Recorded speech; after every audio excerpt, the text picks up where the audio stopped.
Wow. I think I'm going to demand an entrance like that every time I give a seminar in future. Okay. Like everyone else, I'm delighted to be here, and a little bit awed and not sure I can live up to the previous speakers, to a genuine sports hero and to such an intrepid reporter as my colleague Nick Kristof.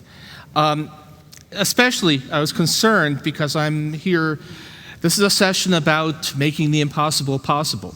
It's a session about achieving things, and it's uplifting. And I'm an economist. I'm not supposed to be uplifting. I'm supposed to be depressing. There's a reason. The field is normally called the dismal science. And that's it. It was given that name by the historian Macaulay, who complained that the economists were always telling you what you couldn't do. At the time, it was that economists were saying you couldn't raise the standard of living of the general public because they just have more children and drive wages back down again. We've dropped that one, but still, economics is largely about what you can't do. The quintessential economics line. It was actually originally Mayor LaGuardia of New York, but it was picked up by Milton Friedman and became famous, is that there is no such thing as a free lunch. Everything comes at the cost of something else.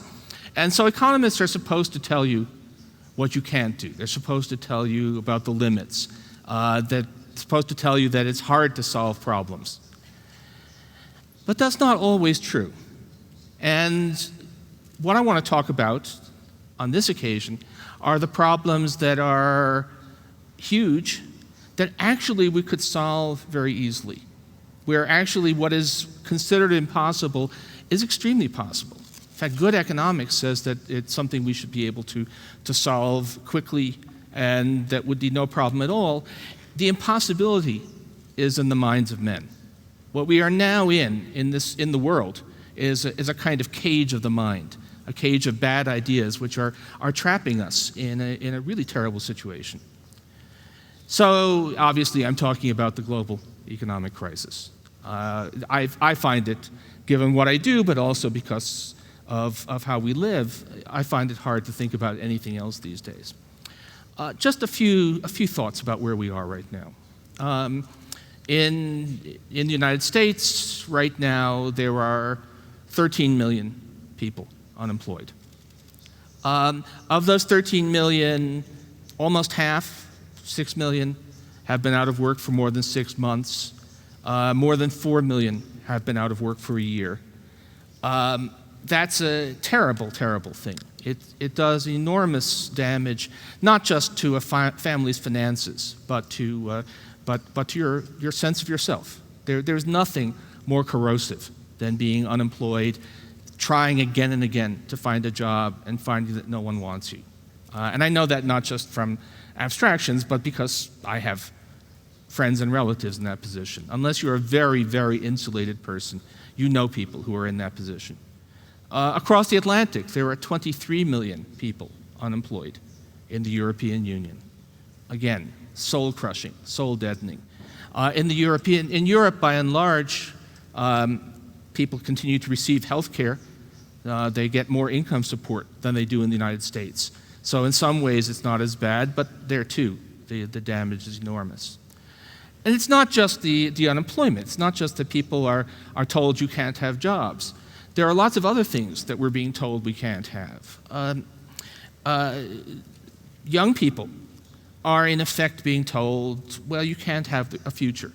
You can't have the future you thought you were going to have. Again, I know the United States better, though I know the same thing is happening in other countries as well. Right now, almost a quarter of our recent college graduates are either unemployed or working part-time when they didn't really want to be working part-time. And quite a few of the rest, we don't know exactly how many, but quite a few of the rest are not working in jobs that make use of their skills. They've gone through, they've gotten the education, they've done what we told them they should do, which is equip themselves for the modern world, and they're waiting tables in restaurants, driving taxis. They're not able to make use of those skills. Then there's the even younger people. Education. We all say that education is the most important thing. And in the United States, over the past 2 years, we've laid off about 300,000 school teachers. Somehow, we didn't seem to think it was that important to maintain education. Physical, the physical world, the infrastructure. I'm a little parochial here. I live outside New York, in New Jersey to the west.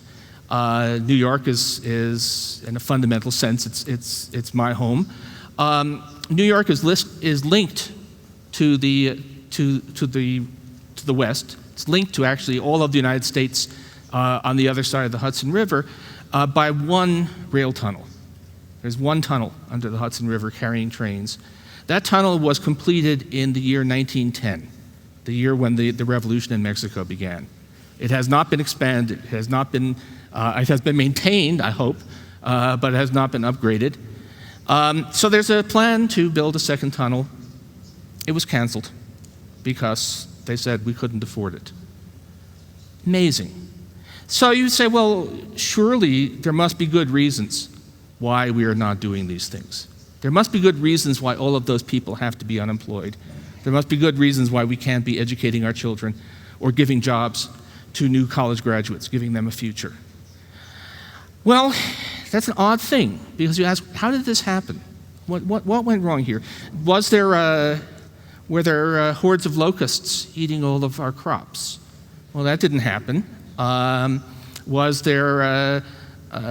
there earthquakes that destroyed our productive capacity? Well, Fukushima, but basically no. Have we forgotten stuff? Did we get stupider? Did we lose the technology we had? And none of that happened. All that happened was that we somehow messed up the organization of things. And of course, a lot of my life is spent trying to study how such things happen. But when all is said and done, is we have what amounts to somebody entered some wrong instructions on the global economic computer. You hit the wrong key, and so the thing crashed. But surely you should be able to reboot it. Surely you should be able to get those people back to work. You should be able to get this economy working for people, because ultimately what economics is about people. It's not about money. Money is just a means to providing people with the jobs and the standard of living that they should have. And yet we live in a world in which all of the people who seem to have the ability to make decisions are saying that it is impossible to actually fix this problem anytime soon. It's a quite amazing thing. Right now we're in a situation where if you're an economist, a kind of dull guy who sits in a room and stares at computer screens and is always lecturing people on the limits, and you sit down with your basic textbook economics, you say, this thing can be fixed. We pretty much know how to do this. We've been through these things before. We can do this. Somebody like me is a wild optimist and says, if we just did what we already know how to do, in a year or two, we could have this thing would be over. And all of the people who are supposed to be more in touch with the common man, more in touch with reality, are the ones who are saying, oh, no, we can't do it. A couple of things that are going on here. You might say, well, look, we have all of these unemployed people. Maybe for the time being, business isn't willing to hire them, but surely there are useful things we could do. Why doesn't the government either contract with business or directly put them to work? If we say we need that bridge under the Hudson River, or we need to fix our roads around the country, or we need to fix the water systems that are leaking and wasting, or the sewage systems that are kind of making us nervous, or build some new train systems. All of these things that we could be doing. Well, actually, of those 13 million unemployed people in the United States, 1.8 million were recently employed in the construction industry. We have the people to do that. Why don't we issue some bonds, hire them, put them to work on the infrastructure? Well, we're told you can't do that because the government has to be like a family and has to balance its budget. Well, you know, actually even families don't do that, right? The family that families don't pay for houses for the most part out of cash, out of the weekly paycheck. But in any case, the government is not a family. Government, it's maybe a bit more like a business, and you expect a business when it has good opportunities to borrow and take advantage of those opportunities. But we're told you can't do that because it's a terrible thing. And you say, well, why can't the government borrow? And they say, well, it just can't. Funny thing, actually, U.S. government at least can borrow right now. It can issue 10-year bonds at an interest rate of 2%. It can issue 10-year bonds that are protected against inflation, and the interest rate is negative. People are actually willing to lend the government money and pay the government for the privilege of keeping their money safe. You would think that we would be able to do that. But at the moment, still, the people who say that it's impossible are ruling the day. Another thing you can do, I'm sorry, not quite what I meant to say. You can say, well, maybe, think of the government as a business. Think of it as investing in the future of the country. Why shouldn't we be able to do that? There's a problem with that, it turns out, which is that people start to say, oh, well, but then prove to me that these things you want to do are actually things that make sense from a business point of view. Which is, of course, silly, because if these were things that made sense from a business point of view, we'd have businesses doing them. There are certain things that governments have to do. We do not count on businesses to educate our children. We do not count on businesses to build a central infrastructure.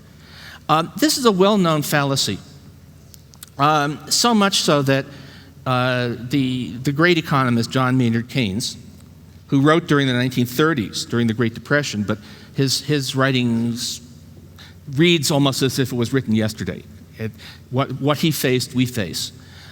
He was so frustrated. He wrote about how as soon as you propose spending on anything useful, people start to demand that it makes sense as a business proposition and try to shoot it down, that he said maybe what we have to do is we have to spend on things that are totally useless instead. That way no one will raise the objections. So he actually proposed burying bottles full of cash in coal mines and letting the private sector dig them up again. And they said that'll get us to full employment. So some of you may know I had a version of that myself recently. My version is we have to announce that we face a threat of invasion from aliens from outer space. And that to prepare for the invasion, we have to go and repair our roads and bridges so that we can move troops around, and we need to educate our children so that they're ready to face the alien threat. And we'd have full employment in a year and a half, because when you're faced when survival from invasion is at stake, everyone forgets about all this, all the objections they usually raise, and then after we have full employment, we say, oh, sorry, we made a mistake. There aren't any aliens, but we would have solved the problem. Okay, so this is not going to happen. What can happen?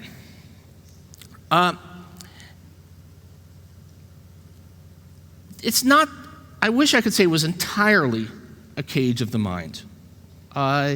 It's true that there is also, there is politics, there is cynicism. Part of the reason that it's so hard to actually change this situation is that some people believe, at least, that they have a vested interest in not seeing the kinds of things I would like to see us do succeed. They're afraid that if you have a government program to restore full employment and it succeeds, then people will say, well, gee, can't the government do other things too? Can't it reduce inequality? Can't it reduce poverty? And if government spending does good things, maybe we should tax rich people a little bit more to pay for it. And so there's some objection from that point of view. It's a terrible thing to say, but the world, we do live in a world, maybe we always did, in which people will oppose things that are clearly good things because it might open the door to other things that will hurt their self-interest. But I think we could get past that if we had enough clarity, if there was enough understanding that this does not have to be happening. Because the fact of the matter is that right now, nobody makes profits from an unemployed worker. Nobody is better off because large parts of the U.S. economy, large parts of the European economy are sitting idle. Almost nobody anyway, is going to be better off if we have an uneducated population, if we sacrifice the future. Oh, and there's one thing I forgot to mention. Those college graduates who aren't finding jobs now, who are unemployed or working part-time or working in some job that makes no use of their skills. How long will their future be scarred by that experience? And that's one of those things where we actually have evidence, because we have had slumps before, though not as bad as this one. And so we have a pretty good idea of what happens to college graduates who come out in the wrong year, who come out during a bad year for the economy. How long will they pay for that mistake of timing? And the answer is forever. They never recover. If you don't get on that ladder of personal advancement, you never actually make it to where you should be in life, to echo Mark Spitz. You never become what you should be. And of course, since those students, those frustrated students, are not just working for themselves, but they are our future as well. That's something that we'll sacrifice for all of us. So what we need to do is we need to convince enough people who have the ability to make things happen, that it doesn't have to be this way. That, I guess, is my impossibility. It's the making the economy better is the most possible thing in the world. If we could just had just some clear thinking, some clear discussion among the movers and shakers of the G20. If we'd been talking, if that meeting that happened recently had been about how do we get people back to work instead of how do we deal with essentially self-inflicted problems in the Italian bond market, we could be on the road to recovery within months. The problem is making that conversation change. So what do you do? Well, obviously, personally, what I do is keep on writing and keep on talking. I've had an important lesson, though, in the last couple of months. You're all familiar, presumably, with the demonstrations. It began as Occupy Wall Street, but there now are demonstrations around the world. Demonstrations which are largely young people, but not entirely. I've been to the park in Manhattan where it's taking place, and there's a fair number of people my age. There's a fair number of gray-haired people in good coats joining it. And this funny thing that happened, I've been arguing that we need to change course, that we need to change this discussion. I've been arguing it for years. It seemed to me, yelling. Other people have been doing the same thing. People like Joseph Stiglitz at Columbia University, another bearded Nobel laureate who's been screaming, we have to do something about the unemployed. And we have plenty of visibility. I have the great privilege, along with Nick, of writing, twice a week I get to occupy the finest journalistic real estate on the planet. And somehow that never seemed to move the discussion.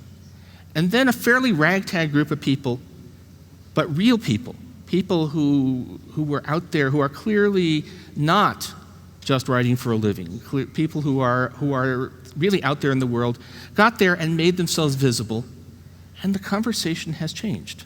The policies haven't changed yet, but the conversation has changed.